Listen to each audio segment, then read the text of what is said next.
Hello, folks. I am back again today to share with you Chapter 4 in my book, Blood of the Wolf. You can find it on Amazon.com, available on Kindle and paperback.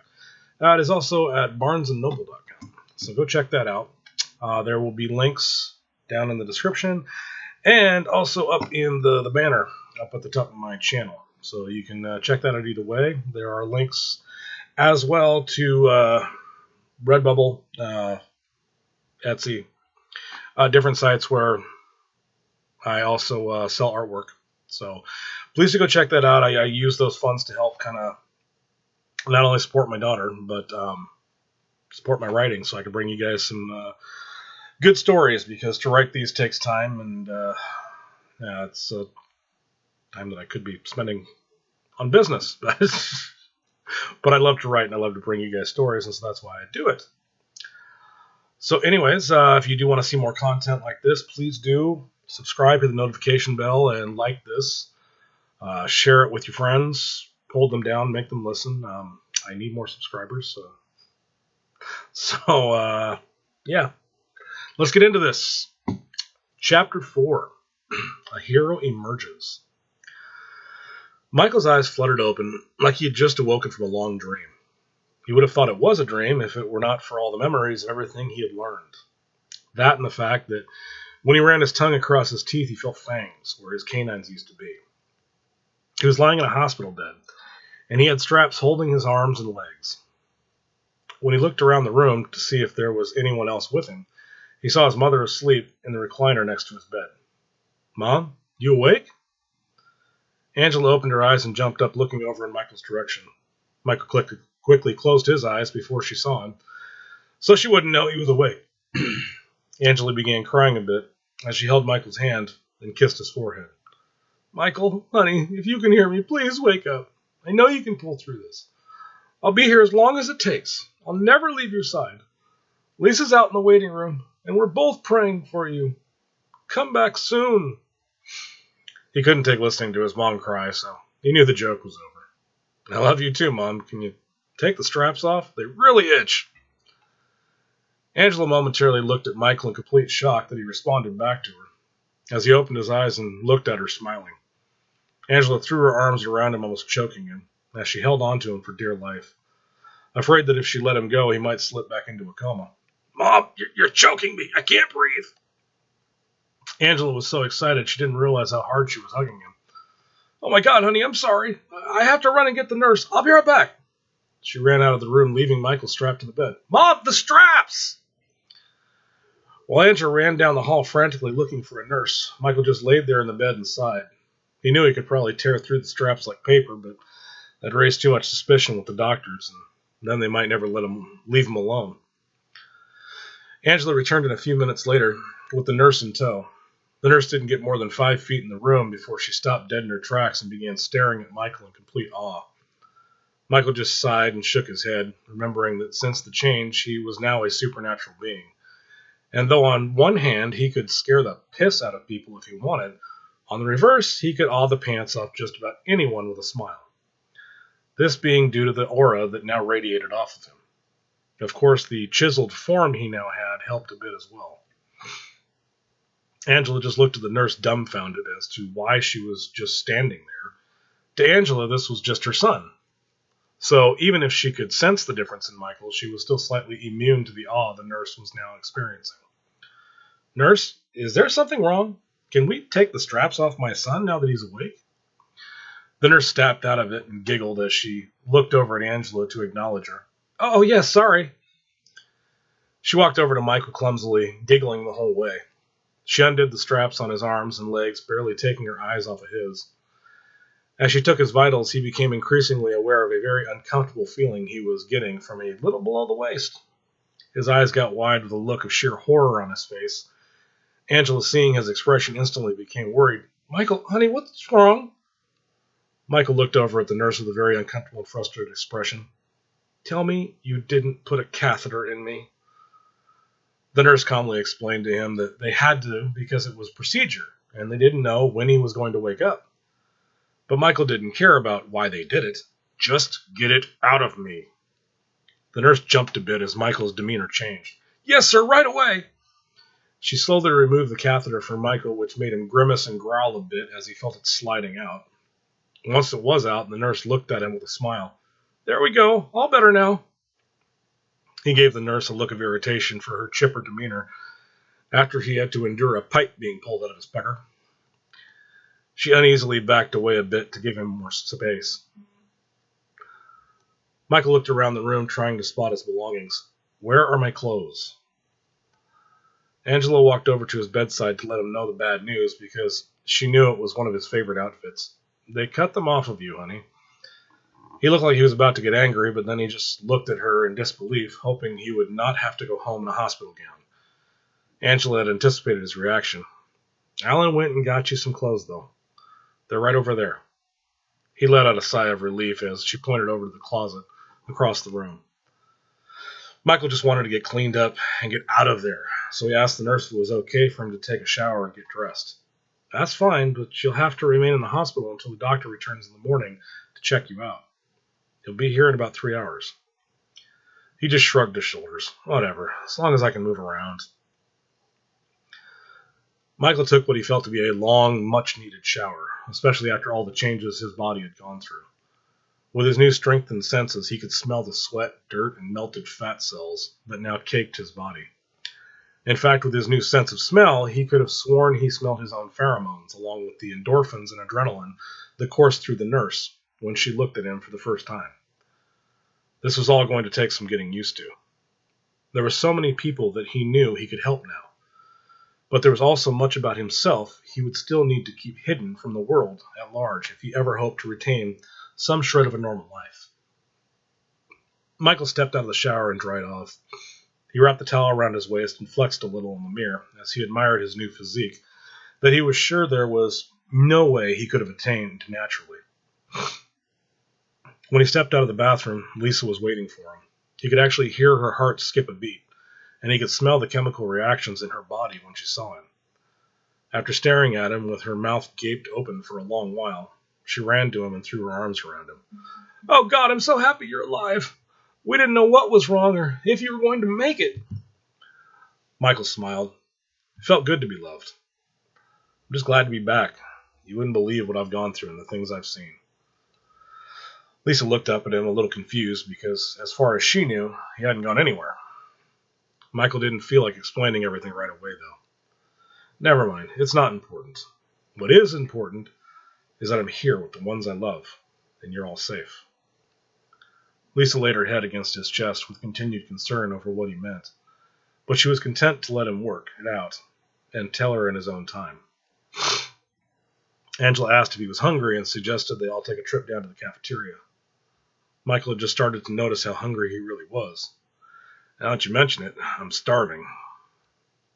They walked down to the nurse's station to ask if it was okay for them to go down to the cafeteria and grab a bite to eat. The nurse said it was fine as long as they didn't leave without checking out with the doctor first. They stopped to grab Alan from the waiting room before they went downstairs. He was passed out on one of the couches, with his head kinked in an awkward position and a puddle of drool welling up below the corner of his mouth. Michael walked over to wake him up. He stood at the edge of the couch looking down at him. "So you going to wake your ass up and come with us, or should I just teabag you now and let everyone take a picture?" As Alan woke up, he began rubbing the sleep from his eyes. He looked up to see Michael staring down at him. He jumped up off the couch and pounced on Michael, throwing his arms around him in excitement. Michael hugged him back with a pondering look. "Wasn't aware you found teabagging so exciting." Alan jumped back, pushing him away. "What? Now you dick! I was excited to see you were alive." Michael just grinned ear to ear. "So you admit you were thinking about my dick." Alan became increasingly frustrated. "No, you are a dick, you dick." Lisa shoved Michael with a laugh. "Well, whatever happened, it didn't hurt your sense of humor any. Let's go get something to eat." Michael laughed and threw an arm around Alan. "I'm happy to see you too, bro." After everything he had seen and experienced, it felt good to joke around with friends again. When they got down to the cafeteria, they ordered up their food and took it to the table. Michael was almost beginning to get comfortable and feeling human again, till he reached out for his silverware. The mere thought of what he wanted caused the silverware to kinetically float into his hand. Michael grasped the silverware and looked around to see if anyone had noticed. As he did, he looked into the shocked faces of Lisa, Alan, and his mom. Do you think anybody saw that? They all looked around, but luckily it was still very early in the morning and there was virtually no one around. The few people that were in the cafeteria were too wrapped up in their morning coffee and their own conversations to notice. Lisa got excited and was anxious to see more. So what else can you do? Michael smiled at her enthusiasm. Well, from what I can remember, quite a lot. It's just going to take some getting used to. It's like working an atrophied muscle you haven't used in ages. You have to work out the kinks. Should be interesting to say the least. Michael sat and ate his meal while Angela, Alan, and Lisa watched him intently waiting for something else to happen. He was eating enough for 3 people, but it was merely satisfying his hunger, not stuffing him.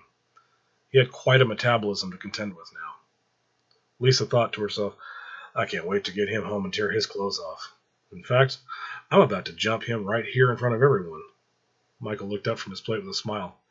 You know, although that sounds thrilling and I'd be excited to see you do it, I'm not sure my mom would appreciate the show. Alan gave him a very confused look while a look of shock crawled across Lisa's face. What do you mean?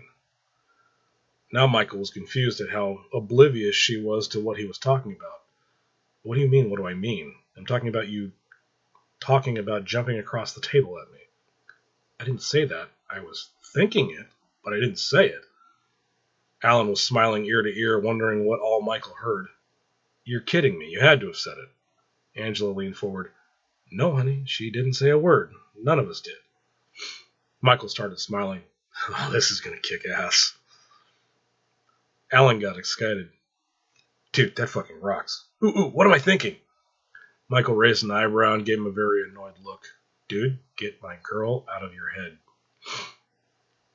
Lisa looked at Alan in shock as she backhanded him in the chest. Pervert! Alan grabbed his chest. Ouch! It was hot though, huh? He rubbed his chest as he smiled at Michael. Michael sucked some meat out from between 2 of his teeth and ran his tongue over the tip of one of his fangs, raising an eyebrow at Alan. Alan jumped back, seeing that. Whoa, down boy! When the hell did you get those? Lisa laughed. You mean to tell me that after everything else that's been going on, that's what shocks you? Alan shrugged his shoulders and then looked back at Michael. Michael smiled at him as he wiped his mouth with a napkin. Relax, I'm not hungry anymore. Besides, I don't eat jackass. Good to know. After they finished eating, they walked back up to the room to wait for the doctor. Michael sat on the bed practicing his newfound telekinesis while Angela, Alan, and Lisa watched intently. He focused on a cup on his tray at first, moving it side to side, and then gradually moved up in weight to see how much he could do. Periodically, he would itch his ear, half hoping people's thoughts would stop popping into his head and distracting him. Luckily, after a while, the chatter began to die down, as he got used to the ability. At one point, he focused on Lisa, which took a few minutes. Lisa looked at him with a puzzled expression, wondering what he was doing. She let out a squeak and threw up her arms as she began floating up off of her chair and over to Michael, until he set her down safely on his lap. She slugged him in the shoulder. Warn me next time you're going to do that. You scared the hell out of me. He just smiled. Sorry, I was getting bored. A nurse walked into the room to check on the patient, behind the curtain next to Michael. He had been so busy trying to focus his abilities that he hadn't even realized someone else was in the room. But as he listened closely, he could hear a separate heartbeat behind the curtain, aside from the nurse's. This one was faint, though. Michael could also hear the nurse sniffle a bit, and he could smell the chemical change in her body that came with deep concern and fear. The nurse reappeared, shaking her head. It's just terrible that things like this have to happen to good people. What's this world coming to? Michael cocked his head to the side inquisitively. What do you mean? What's wrong with him? The nurse moved a little closer to them. His family was playing at the park and got caught in a drive-by shooting. 2 rival gangs looking to take the other out. The outrageous part is that none of the gang members were hit, only this child, along with his mother and father. His father died instantly at the scene from a shot to the back of his head as he tried to cover his wife and child. His mother is in the intensive care unit. This little guy is more stable than she is, but he could slip at any time. As well, if any of his injuries get infected or he turns wrong and pops one of the stitches inside his body. I just pray nothing like that happens. He's so young. He's only 8 years old. He has his entire life ahead of him still. The nurse shook her head one last time and wiped away a tear from her eye. Your doctor should be in to see you any time now. About 20 minutes later, the doctor walked in. Well, they told me you were up and around. So how do you feel? Like $1 million. Angela asked when they would be able to sign out and leave. I just have a few questions for Michael, and I need to do one last check of his vitals. The doctor walked over to him and began checking his blood pressure and heart rate. So, Michael, we know that your body has undergone some type of mutation. We just can't tell what. Can you tell me anything? Have you noticed anything different? Michael tried to act clueless. Well, aside from the obvious change in physique, nothing really all that drastic. The doctor pulled a tongue depressor out of his pocket. Say, ah. As Michael opened his mouth, the doctor raised an eyebrow. Nothing drastic, huh? Michael smiled innocently. Well, I'm not hideous or anything. My canines just grew a bit. The doctor shook his head and continued examining him. Well, all your vitals seem fine. You sure there's nothing else? Michael smiled again. No, that's it. I've been cursed with looking damn good. What will I ever do? The doctor didn't smile, though. He just continued to look at the chart and back at Michael. Well, you're lucky. Some of these mutations can be pretty outrageous at times. If anything else develops, I want you to give me a call right away. Here's my card. The doctor pulled a business card from his pocket and handed it to Michael. Will do, Doc, but I'm pretty sure I'll be fine. The doctor looked at Michael like he knew he was hiding something. Well, we'll see. The nurse will be in with some papers for you to sign in a few minutes, and then you're free to leave. A few minutes later, a nurse walked in with a clipboard that she handed to Michael, along with a pen. He signed the papers and handed them back to the nurse. But as he handed her the pen, he noticed an indentation where his fingers had been grasping it. He thought to himself, I'm going to have to work on that whole grip thing. Luckily, the nurse didn't really notice, as she gave Michael his copies and told him good luck. As they got ready to head out the door, Michael turned back towards the curtain that surrounded the little boy. Hold on a second, you guys. Michael opened the curtain and walked up next to the little boy's bed. He pulled back the blanket a bit to see the damage that had been done. He got a little choked up seeing the state he was in. The boy looked like he had been hit maybe 5 or 6 times. One looked like it might have nicked the jugular. Alan walked up next to him. What are you doing, man? Michael glanced over at him, thinking back to when I healed you after you got stabbed. If I did it once, I can do it again. Maybe I was put in this room for a reason. I mean, the least I can do is try. Michael placed his hand over the kid's chest and began to focus on his intended task. He must have stood there focusing for 5 or 10 minutes, but it seemed like nothing was going to happen. He felt a tear start to roll down his cheek out of despair that, with all this power, he couldn't even heal one small boy. Just then he started to feel the warm sensation washing down his arm, and the green glow began radiating from his hand. The wounds on the boy's body began to heal right before his eyes. His breathing stabilized, and his heart rate increased. The boy's eyes fluttered open as he looked up at Michael, seeing a bright, glowing aura all around him. Are you an angel? Michael just smiled, and as the glow around him began to dim, he turned and walked out of the room. The little boy jumped out of bed to try and catch him. Wait! As he ran out into the hall, a nurse frantically ran up to him, looking him over. She yelled for the doctor. Oh my God, doctor, come quick! Bobby is completely healed! He doesn't have a scratch on him! The doctor rushed over to see it with his own eyes. He looked down at the boy in astonished disbelief. How'd your wounds heal so fast? An angel made me all better. As the little boy said this, he excitedly pointed down the hall in Michael's direction. The doctor looked just in time to see Michael rounding the corner. He ran down the hall to try and catch up to him, but by the time he did, they were already on the elevator and the doors were closing. Michael just smiled at the doctor as they closed. Alan looked over at Michael in excitement. You're lucky you didn't sleep all the way through spring break and the camping trip. Angela was very concerned. I don't know if I'm so comfortable with you guys going on this trip after all that's happened. Besides, Michael, we don't even know what more is going to change or happen for that matter. Michael nodded his head, but then turned to his mom and smiled. Which is all the more reason I should go. 5 days out in the wilderness free from any onlookers or potential property damages? I need time to practice with these new abilities, and I can't do that back home in front of the neighbors. If it would make you feel any better, why don't you come along? You could use the time away from the office. Alan agreed with even more excitement. Yeah, Mom, it'd be a blast. The four of us out in the woods with no one around for miles. You should come. Angela thought about it, but she also didn't want to be an inconvenience. I don't know why. I don't know. Are you guys sure you want me there?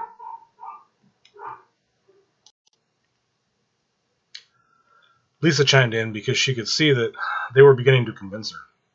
Absolutely. Angela, you've always been a part of the group. Well, okay then. I'll call into work and tell them I need to take some personal time off for family issues. They'll understand. When they got home, Michael went straight to his room to start packing for the camping trip. He was so excited that he didn't even think about his newly increased strength, and when he grabbed for the doorknob, he crushed it. He almost pushed the door right off its hinges, but he pulled back just in time. Lisa had been following right behind him and giggled a little when she saw what had happened. Wow, you do need to practice, big boy. Michael laughed. Yeah, tell me about it. Lisa squeezed in front of him, rubbing her ass against his very suggestively. Here, let me get that for you. Luckily, he hadn't busted the lock, so she was able to open it with no problem. She walked in and sat on the bed as Michael got his duffel bag out of the closet to pack. Lisa was looking Michael up and down like a ravenous wolf stalking a fresh kill. Come over here for a second. As Michael walked over to the bed, Lisa was biting her bottom lip and looking at him like he was a feast set for her and only her. Michael looked down at her and smiled as she started undoing his pants. He ran his fingers through her hair and sighed with worry that he might hurt her if he wasn't careful. You don't know how bad I want to do this right now, but I don't want to hurt you. I mean, look what I did to the doorknob, and you're not made of metal. She just smiled a devilish grin. I never said you had to do anything. I'll do all the work. You just enjoy the ride, or I guess I should say being ridden. Michael laid down on the bed as Lisa climbed on top. They made love for hours until she eventually fell asleep on top of him. He awoke to the feeling of his knuckles bumping against something solid, although he couldn't imagine what, considering Lisa was still on top of him. She groggily began to wake up to a hard, cold sensation on her backside. Michael, what keeps bumping into my ass? He cracked open an eye and was shocked to see the ceiling of his room less than a foot away from his face. The ceiling. The what? Lisa jumped up and hit her head on the ceiling, then grabbed onto Michael for dear life. Sure, it was only a 7-foot fall to the floor, but she didn't feel like taking the leap. How in the hell did we get on the ceiling? I don't know. I woke up like this. I guess I can fly. Lisa shook her head at the obviousness of his statement. Duh! So how do we get down, genius? Michael just raised an eyebrow because he honestly didn't know. Lisa took a deep breath as she tried to think of a way to help him. Well, focus. We can't float up here all day. Michael closed his eyes and began focusing on floating back down to the ground, but just like all his other abilities, this one had kinks. He dropped like a rock and fell through his bed. They both started laughing because it was just one thing after another, and they couldn't help wondering what was next. It was about 5 a.m. They had slept most of the night. Michael gathered what he needed and packed it up for the trip. While Lisa went home to get her things, Alan and Angela didn't wake up until about 7:30 a.m. When they walked in the front room, they saw Michael and Lisa sitting on the couch watching TV with everything packed up and ready to go. Michael looked over at his mom. Breakfast is ready, and so is the coffee. Angela looked a little shocked. Wow, I didn't expect you guys to be up this early, although you did hit the hay pretty early. Did you sleep well? Lisa giggled a little. Yeah, felt like we were floating on air. Michael smiled and shook his head. Yeah, looks like we discovered a new ability. Alan came out of his room rubbing his eyes. Oh yeah? What now? Michael closed his eyes and started to focus, hoping he can control his flight better this time. He only wanted to float a few feet off the couch, but just like before, he flew out of control, careening towards the ceiling. He stopped himself just in time before going through the roof, but he still bumped his head He winced from the impact as he looked down into the shocked faces of his mom and Alan, as well as a giggling Lisa. She tried to hide it, but she couldn't keep herself from shaking as she covered her mouth. I still need to work out the kinks. Angela didn't know what to say as she started walking towards the kitchen. So you said coffee, right? Angela tried to process what she had just seen, as Alan just rubbed his eyes and looked again in disbelief. Pour me a cup, please. I'm not awake enough for this yet. Michael clumsily eased himself down from the ceiling and resumed his place at Lisa's side as she regained control of her laughter. Alan stared at Michael over the top of his coffee cup as he contemplated his response to what just happened, and then his eyes got wide.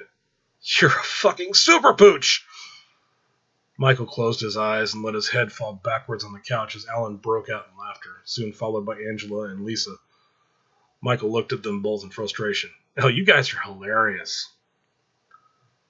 They all headed out of town around 10 a.m. and drove to Michael and Alan's favorite spot to camp, on Promontory in Estacado, Oregon. Michael's grandfather used to take him there when he was younger, and it had become a tradition ever since. It was a beautiful site about 12 miles off the main road down by Deer Creek. It was secluded by giant trees with no one around for miles. Michael loved how peaceful it was.